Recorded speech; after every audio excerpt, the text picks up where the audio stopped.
Hi there and welcome to a Zen podcast with me, Keelan Carew, and I'm delighted to be joined today by Ruth Phillips. Ruth is a cellist, a performance coach, mindfulness teacher, tutor, if you like. And am I allowed to mention the book, or should I?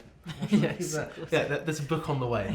So Ruth, thank you for joining us today. It's lovely to be here. Grand. So, as with all guests we've had on the podcast as such and interviewed, we'd just like to start with where your musical journey starts, really. So what are some of your early impactful experiences? How do you think you made your way into a life with music as such? Because it never happens by accident, of course. Is it something you consciously remember, or...? No, I mean, my parents gave me the very small cello when I was very small, and I played that very dutifully. I think I didn't really fall in love with music until later, actually.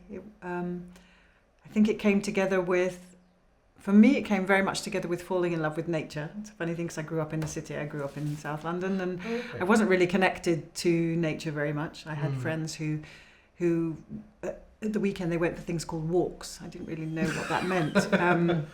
And then suddenly, at the age of 15, I went to Prussia Cove in Cornwall, and that was it. I fell in love with the waves, I fell in love with the cliffs, and I think that's about when I fell in love with music, because Shandor Vague, who was the teacher there, he was always telling us to look out the window, look at the waves, and bring that into the music and bring that into the movement. And I think that was when it all sort of made sense to me, and that's very much stayed with me. The fact that there's like an inherent music to nature, and is that drawing direct inspiration from that? Absolutely, yeah. And the movements are, so natural, and we can't argue with them. They are as they are. And so that, I think that's, I've been kind of pursuing that since then, really. That's wonderful. In some way. So you start very early in that case, but fall in love with it later. When you fell in love with it, mid-teens, late teens, what changes in your attitude in terms of practice and routine? And is there a moment where you feel like, okay, I'm taking this seriously now, I want to dedicate my life to this? Did anything change in your sort of day-to-day work with the instrument? I think in my particular case, there really wasn't a choice whether that's a good thing or a bad. As you know, I was at the menuhin school. And what age did you start there? 11. Okay. There wasn't really a choice until much later in my life if I want to do this. And that was when I had an injury, which was a great gift in a way, because although I was quite passionate about it, I was also pretty messed up about it. And the injury in a way gave me the chance to stop and reflect, and I ask that inner question: is this what I want to do? Yeah. Is this because it had always been presumed that I would do that. There was no, that's what you do, right? Right. And then I asked, and I was very surprised by the answer. I thought the answer would be no, because I was struggling a lot, and I had a lot of tension and a tremendous amount of stage fright. Oh, bless you. And I really was incredibly insecure on the cello. And when this answer came, that I did really want to do this, that was a really key moment for me, that came from inside and not from outside. So I hope that answers your question. Yeah, absolutely. I mean, sticking with stage fright, actually, was that something that was always there from day dot, from very early performances, or did it get more acute through your teens and education, or...? Yeah, it was stage fright when I was younger. It wasn't fright, it was just I just didn't want to be there. Nervousness. I didn't want to be in front of other people. I didn't get it. Later on it did develop quite badly, and that's when I guess I started to get interested in why. So it was, yes, I think, and I've said this before, but I when I was doing my degree in America, I prepared my studio as I wanted it to be found after my death. Literally, it's not a joke. That's how bad it was. That I literally didn't think I was going to survive my final recital. So it was pretty bad. And I think that was a good reason to look at what was happening. And So the decision to become as such a lifelong musician and cellist was after that pause as such. Yeah. Were there other pursuits in your youth and other creative pursuits, other artistic pursuits, other hobbies and that sort of thing? Or was music very all-consuming for you? And obviously being at the menu in school, music tends to be all-consuming. Well, lots of things I loved. I mean, I loved reading. I loved literature. I've always loved writing. And, but no, I guess it all sort of came through music somehow. Yeah. To a more nitty-gritty question, what's your relationship with the word technique as such? Was technique something that teachers hounded you about in youth? Was it a big thought in your mind when you're watching others play or that sort of thing? What have you come to understand by the term technique? It's a great and enormous question. I think Casals said that I'm paraphrasing, but the best technique of all is the one that you do not notice. And I think I've changed so much what I feel about technique. Obviously, in the early days, I had a bad technique. Nobody taught me how to play, so I had a bad technique. It was just something that was either good or bad. Right? Everybody else had a good technique. Of course. I remember my first teacher actually talked about weight and gravity, and that was when that was also at Prussia Cove. There was also when there was this inkling of it being related to nature. And that went on in a way to what I now understand as technique, which is back coming full circle to something completely natural. Technique is something we need to actually learn to get out of the way.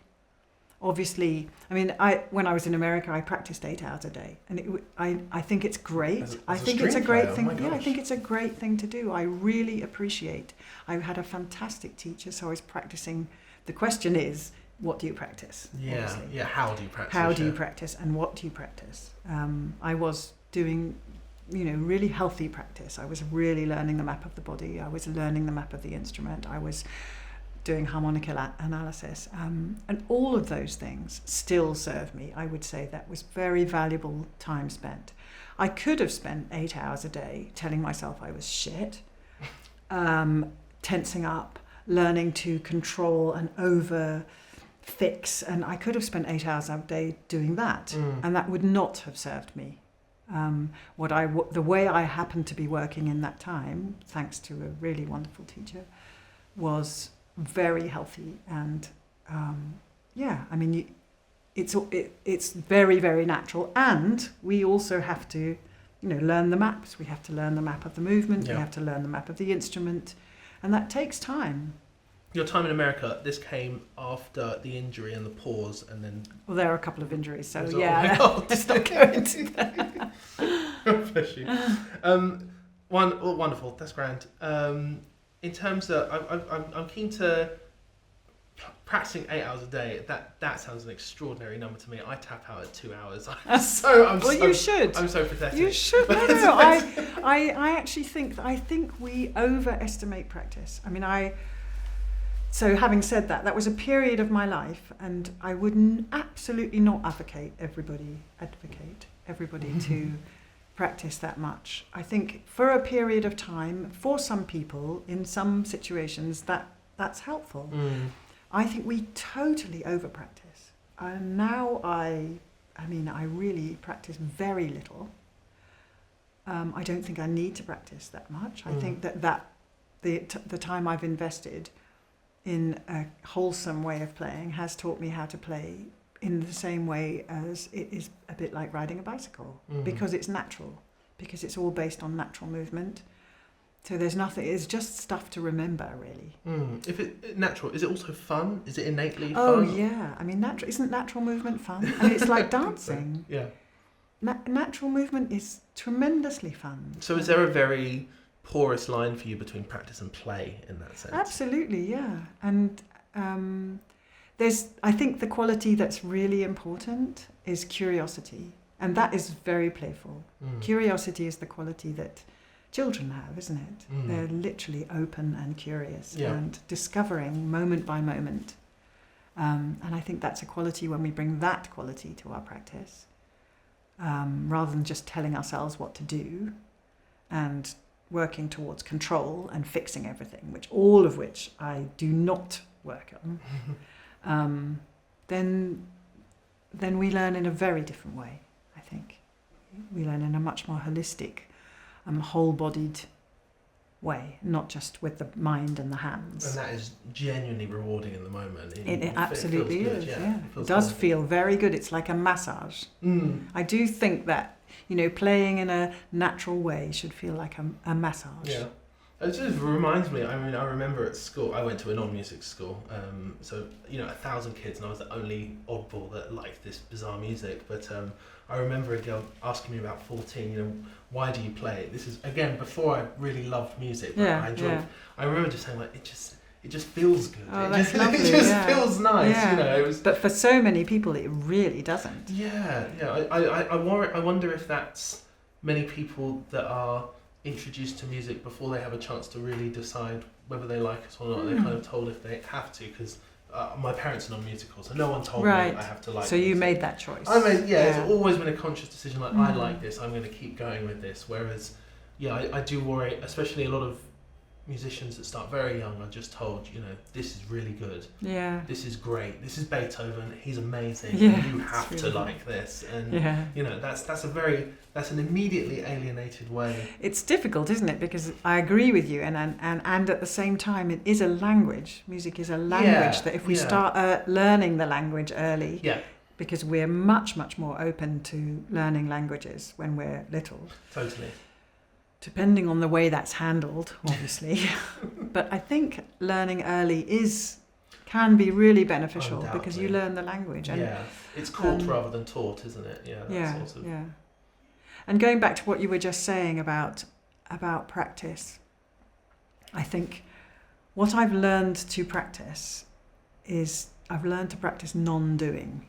So what I feel we don't practice, we don't practice rest.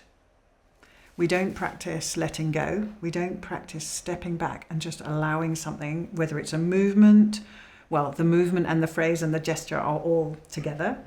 And at what moment do we actually step back and allow that to unfold? And that moment is when we get to listen and respond and enjoy. You were talking about fun and joy. And I think that's when those qualities come in, is when we stop interfering. We need to give a certain amount, obviously, but I'm a big believer that we are doing about 80% too much. It's quite a lot, isn't it? Yeah, that's a huge amount. But it's interesting. Really so what change for many. Do we so where do I practice rest? I work with people about, for example, because I'm a cellist, I work with a bow, but it can be anything. And when you come to rest on the bow, and you literally are not interfering, you're allowing the note to play out, how do you feel? And a lot of people, including me in the past, feel panic and fear because they're not controlling it, because they're not interfering, because they're not doing. And that is something we need to practice. We need to practice becoming comfortable with the allowing and the observing. And so going back to a question, 8 hours a day, but what 8? I mean, it's so fascinating to practice doing nothing, and it's not actually exhausting. Yeah, I mean, I bet. I mean, it leads us very sort of organically into this question of meditation, which is something you've studied and dedicated a lot of time and serious attention to. Does that as a discipline inform this letting go, or did you arrive at it separately and then they there are two things. Sorry to interrupt. No. Yes, meditation, mindfulness, and yoga. But yoga is a difficult word. So the type of yoga that I practice is very much about allowing and mindfulness. So I think I mentioned that just because it's very embodied. The whole thing isn't just a mental process. So I studied yoga. That was when I had my injury, that was what really, really got me out of it. So those two things, basically, mindful body work, I think that's really important. and the mindfulness, the meditation. So, yes, to practice, I'll give you an example. If you're just a very simple meditation on the breath, for example, we practice allowing the breath to be as it is. And it's quite interesting with that when I work with musicians, a lot of them can't do that. And I also had trouble doing it. It's one of the hardest things I've ever had to learn to do because I have a part in my in a metronome that goes 1, 2, keep the breath in time, 3 in, 3 that, Is this something we can practice now? Is this something as we're sat here, or do we need our instruments? Or no, you're going to ask me to lead a meditation. If it takes a minute, I think where's my drink? But I might be too rubbish a subject. Yeah, I mean, you can definitely you can sit there for just a few seconds and just see if you can just step back from your breath as if you were watching a child breathing. So you're still breathing, but... Yeah, just allowing your breath to be absolutely as it is. Not consciously controlling it. Yeah.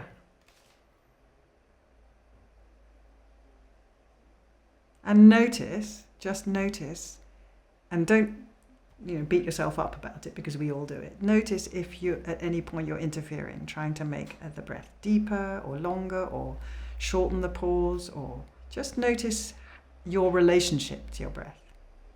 It might take a little longer than a minute because these practices are really important to become really settled in the body and the mind first. Yeah. So, I mean, I can do it with you here, but ideally that would be a good 10 minutes probably of settling the body and settling the mind so that we get quiet. Yeah.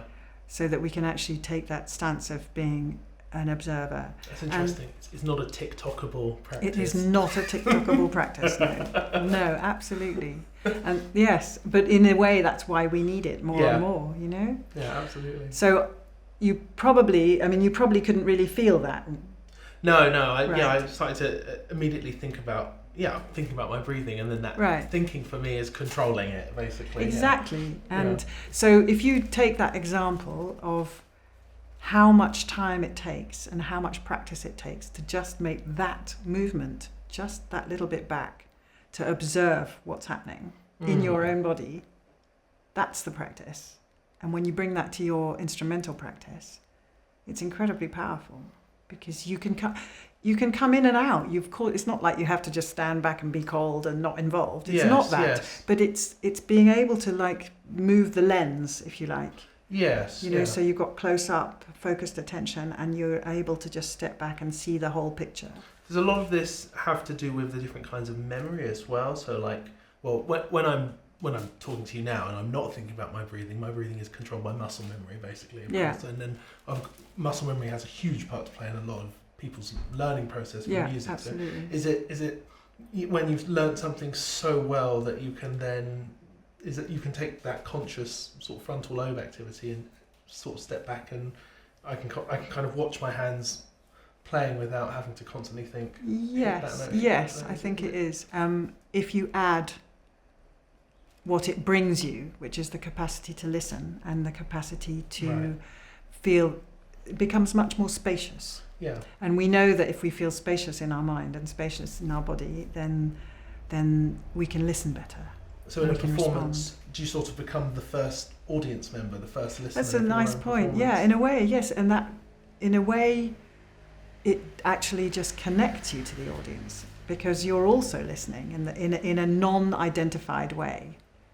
So you're playing, in a way, you could say you're moving between two roles. I mean, I'm sure every musician has the experience of knowing what it's like to hear in a way that they're not identified. Yeah. I think one of the big problems, certainly of my education, and maybe a lot of musical education, is that we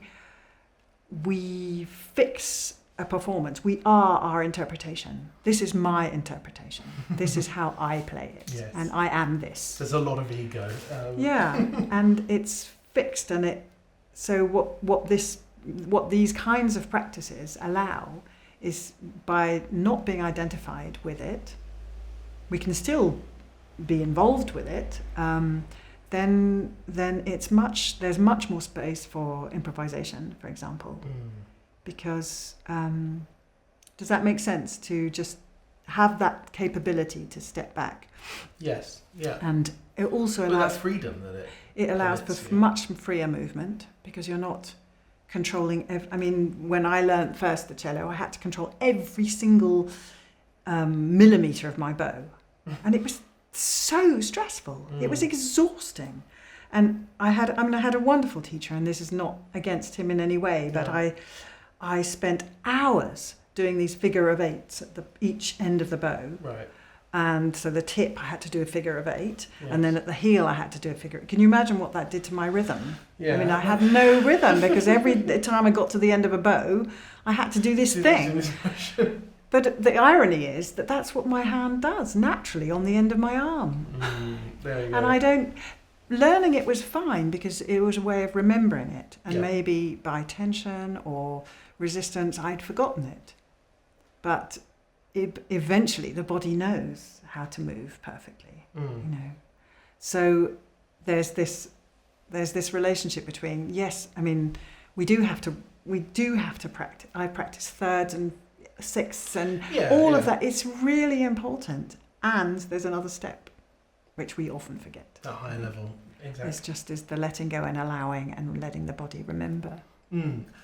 Given the centrality of the breath with your work, I wondered what role singing played in your own music making and teaching and pedagogy as such. I wondered if there was which is often considered the most natural way to make music, of course. So does singing and rhetoric and speaking and articulation, does that figure into that method as such? Method. I don't know. I don't know. You never know what. Some people, for technique is the word, method is the word they don't like. I don't have a technique either. There we go. Me, I'm with the trees. Excellent. Yeah, it's a good question. I mean, I think when I practice myself and also when I teach, I do all. We were talking yesterday about solfège and how in certain systems of solfège, particularly with the fixed do, you talk do, re, mi, fa, so, you actually, and if you were to take Beethoven's Fifth, you wouldn't go sol, sol, sol, re, would you? I mean, it's unnatural, isn't it? So, for example, if I sing, and particularly the consonants and vowels that I choose, when I instinctively when I sing, there's often I find one rests on an or a. We know that we have attacks with T's and that gives us great clues about where we rest. So if I have a when I'm singing, it's often a time where we release. And so yes, I think for me that level of language when we sing there are great. There's a lot of information if we can sing naturally, if we haven't been taught solfège in that particular way. I don't think I got taught it at all, come to think. I think I missed out completely on fixed or relative. A lot of my education has to be very retroactive, but there we are.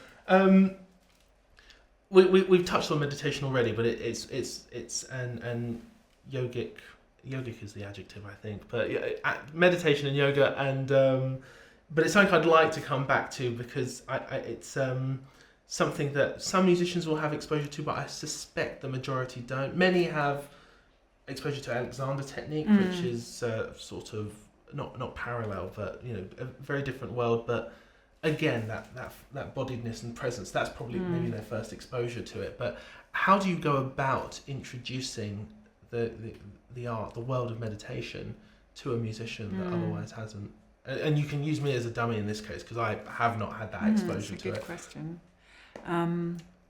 I think rather than use the word meditation, I'd use the word mindfulness, because meditation is a practice that is one of the things that helps us become more mindful. So to start with a broader thing, which is mindfulness, which has two wings, and it's really important because the word mindful implies, I hate the word mindful, it implies that it all happens in the mind. And in a very material way, like the brain. Right, exactly. And I think there are a lot of misunderstandings about it, which is... So first of all, I would try and clear up the misunderstandings. It's not about not thinking. It's Are there not any about, myths you'd like to bust now? Basically. that it's not about not thinking, and it's not about not feeling, and it's not about not having conflict or not having tension. Those are all, I think, myths that are sort of around. And the other really important part that I would speak about right away, particularly with musicians, is that the two wings of mindfulness are clear seeing, wisdom. So that just means seeing things as they are, right? Mm-hmm. So when we see something and we bring a story to it or an interpretation, which is very natural, which we all do all the time, that's not seeing something clearly. So learning to see clearly. And then the other wing, which is so important, is compassion. And so with musicians, I make sure I really work with those two wings always in tandem, because I think there's a lot of, I could even say in some ways, it's quite extreme to say, but I think even in some people there's quite a lot of self-loathing, and the language we use with ourselves is really unkind and can be even violent. So I would work a lot, not just with the meditation, but I work a lot with trying to look at the language we use. And then I remember somebody saying the other day, she just said, for me, practice is like self-harming. That's I think there's she's not alone. There's a sort of the ascetics attitude. The ascetic, exactly, yeah. Struggle exactly. and torture myself. And there's also a myth about the the struggling. What artist? There's all yeah. that's out there. The Faustian bargains we all have exactly. to make. So we have to look at those. How much generationally and culturally are we bringing to this situation? And I think the kind of self-flagellation is quite present for a lot of musicians. Yeah. More than perhaps we know. Then, in terms of the meditation, there are just various practices which we can practice on the cushion, but we can also practice at the instrument. The first foundation of mindfulness is mindfulness of body. So in the traditional meditation, you would do what we call a body scan, just feeling into how the body feels from the inside. With musicians, it's really interesting to notice, for example, to add the instrument, to first of all, get quite present in the body. But then what happens to the body when you bring the instrument close? And that can be really powerful, just to slow that down, because we just take our instruments and we play. But what happens to us when we bring our instrument close to us? For some people, it can be a great sense of joy. A lot of amateurs, for example, have a great sense of overwhelming joy when their instrument comes near them. It's interesting, isn't it, that the word amateur is connected to the word for love. Yes. Some professional musicians and students also have that. I find very few. And quite a lot of the time, when you slow this process down and you stay in touch with your body, how do you feel? So what are the sensations? Are you tensing here, or is your breathing changing? Are you feeling lifted from the ground? Are you moving forward? Are you recoiling back? All these subtle changes are very interesting to observe as we just even bring the instrument towards us. And then we sit with the instrument. And what happens? I'll pull up on a strand there. What is it about becoming a professional that makes it so much less innately joyful and rewarding? I don't know. That's any theories in your time working with professionals as such, or those aspiring to be? Yes, I think maybe that. Well, is it something in our education or training? That's what I would say. It's very much to do with how people are taught. I think people are taught in quite violent ways, actually, and not with very much kindness or compassion. And quite a lot of people, I mean, we've talked about that, what do we practice, and I think that people aren't taught to practice in ways that bring joy. So if you practice that a lot, and you practice not having joy a lot, then you won't have much joy. But also, I mean, to broaden that though, you also mentioned that it's a myth that being mindful is devoid of conflict and struggle and that Yeah. sort of thing. Because it's how does a musician then handle that conflict and struggle of what it can take to learn some quite challenging music without devolving into self-flagellation and why can't I do this and that sort of thing. That's great question. Well, we have the inner critic who's very active. Again, it's really important, and becoming mindful is really becoming aware of what happens for us particularly in the body. The body is an amazing barometer. So if I criticize myself, what happens in my body? Do I get tense? Do I relax and open? I mean, I would say without fail, the former. And so, sorry, you have to repeat your question because I went off on a tangent. Oh, so it's okay. So thinking about how to digest. Conflict and struggle. Yeah. Okay, so yes, that going back to the part of absolutely. Music. You have to play Beethoven. Well, it's a bit like saying you can't play when you're completely relaxed. We need tension. Tension is wonderful. Music is full of tension. Life is full of tension and conflict. And so the thing about, I think, is a myth about mindfulness or meditation, both, is that we have to get rid of that. You could say that's what people call a spiritual bypass. It's all like calm and loving and we're all one and everything. It's not that. We have what we have. What exists. So let's say I'm behind stage and I'm going to go on stage and I feel fear. I can either try to push that fear away or squash it down. What happens to it? It doesn't go away, does it? No. It probably will manifest more strongly in my body at that point. I think meeting what's there, but also meeting it clearly without bringing more stories to it, is one of the processes that meditation really does teach you to do. Conflict exists. One of the things that we have, tension exists. Sometimes it's useful and sometimes it's not useful.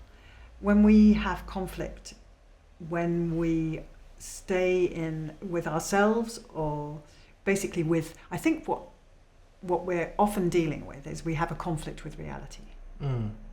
We can't fight reality. What's happening is happening, right? So I think to accept what's happening, whether it's bow shakes or the war in terrible things happening in the world, is not to condone them. It's not to say they're good. It's not to say they should be there, but they are there. They are there. So unless we meet them, and if we meet them, and this is the hard bit, and this is what takes training, we need to meet them with kindness. That doesn't mean to say we love them or we want them in our lives. But if we don't meet them, if we meet them with hatred, then we just get into more tension. It's like that compassion with a capital C, that often the big religions deal with and cope with and contemplate. Yeah, absolutely. So if we're dealing with a conflict within ourselves, the first thing we have to do is meet the conflict with kindness. And tension is the same and fear is the same. So the practice of meditation is to learn that process, and it is a practice, just like playing our scales is a practice. I can't just suddenly play C sharp minor because it's really hard. And learning to do things in the time and settling first, develop skills, like we play our scales slowly and we play them over and over again, and repetition is the same thing. We develop a skill that then, when we suddenly sight reading a big symphony and suddenly there's a big fast passage in C sharp minor, we've developed that skill and it will serve us in that moment. And that's really what sort of the practice of meditation is. Oh, wonderful. Well, sort of arrived at my final question then for you, Ruth, as such. I wondered if we could explore the idea of, or if you had any advice or guidance on how we can make our environments for performing, studying, learning safer. What makes a safe environment, and what could change with our present good questions, haven't you? I try. I think there are two components to that. The first is the outer safety. So that is to do with the physical environment and the people in it. So if you're talking about teachers, I mean, obviously we're all aware of what's been going on in colleges. And Yeah. so for that, then there are things that we as, let's say, students can't control. However, other bodies can control them and say, for example, that all teachers should have, they should do body work, they should do some kind of therapeutic work or mindfulness or whatever. That should be part of the qualification of teachers, so they are able to create a safe space. Basically, teachers' responsibility is to create a safe and kind space, and they're not doing it. So that's the external environment, which the student can't control. What the teacher can help with is to build an internal environment that's safe. So one of the keys to that is how we speak to ourselves. Again, also meditation practices that really develop a new language, which is based on self-compassion, which the teacher can model. So the teacher really does have a big role in this, in teaching the student to develop their own boundaries and their own safe space. Another element is grounding, so that you feel safe in your body, you feel safe on the ground, and that again is a practice, a long practice, and an amazing one. I mean, to come on stage and to settle, to know how to, it's a skill, to know how to settle, to know how to let the weight travel through your bones so that your muscles can ease off, to feel like you belong on stage.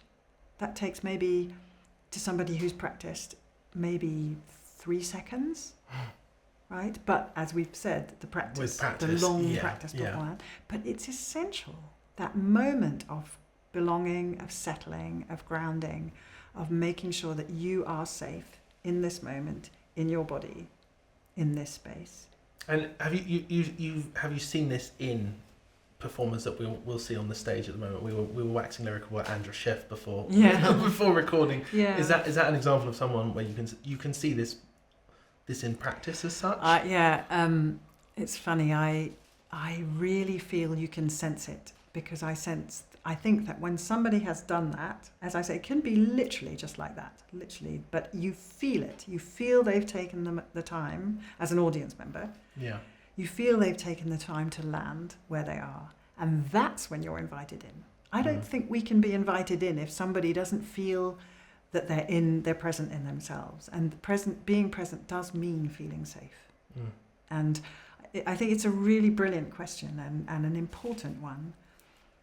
I've had the experience of going to a concert with a very, very well-known cellist, and who ran onto the stage and started playing, and I really literally felt like I missed the bus. I feel like my bus that I'd been waiting for, because I had been really excited about this concert. I'd been waiting by the bus stop, for my number 12 or what it was, and it just whizzed by and didn't pick me up. And I think we feel that. And I think many musicians know that sense of panic of just starting, because they just, it's too scary. A lot of great musicians, they do that. It's and I presume it's again their relationship with the stage. Ashkenazi always ran off and on right, stage. But it'd be very interesting to know. I'd love to watch videos. Let's watch a video later. Yes, definitely. To see if he took that micro moment. Yeah. Because you can feel it. If somebody's landed. Yeah. I think it's not that they have to sit there for 5 minutes and Yeah. This is kind of like, come on. And I paid a lot of money for this. I've got a bus to catch. Yeah. I think it's a very, I think, because what happened to me in that moment is I felt really angry. Yeah. I don't want to feel angry when I'm listening to a great musician playing. So there's this sense of, if we invite ourselves to belong in this moment, then our audience can feel invited also, I think. I mentioned that the experience with playing with harmonica earlier. where there was this sense of everybody in the orchestra, everybody in the audience, and Harmonicorps. This was with the Chamber Orchestra of Europe, and every concert, you just felt we all belonged. We all were safe, and we belonged in this moment together. He did that. I was going to say, is that him as an individual? Absolutely. I mean, it was a great orchestra as well, but he did that. I've never experienced it quite that extraordinarily with anybody else, and it was such a gift, because you get the joy of sharing this moment that you're. Is it a sort of chain reaction? So you're all watching him. He just exudes this sense of groundedness. That's a good question. The order of it. I'd love to go back. I was only 19. It's a long time ago. I'd love to go back and observe what happened, because it fascinates me. That fascinates me that he could somehow generate that. There's not necessarily a sense of equality and equalness, but togetherness, you said. Yes, I mean, equality is a funny word and very buzzword at the moment, but equality is just a measurement, like more than or less than or better than. Equality is still a measurement, because tomorrow you're not going to be equal to me because you'll have done more work. So it's not as fixed. Whereas being together as something unfolds is a very different, I think, experience. Equality involves, there are many things we have to fight for. Don't get me wrong. It's not like just, let's all sit around and sing songs and we're all same and one. And Coca-Cola advert. But I think equality can be a bit dangerous. And it's also very important. But there's a different sense of being together. Yeah. Ruth, thank you so much for your time. That's been so eye-opening, and just the start really of the sort of journey we have to take. As we say, it's not TikTokable, so there's much more to come. Oh, I want to be TikTokable. Well, don't worry. If there's a will, there's a way. We'll find a way of snipping it into 30 seconds. But Ruth, thank you so much. Thank you, Keelan. It's been lovely to be with you.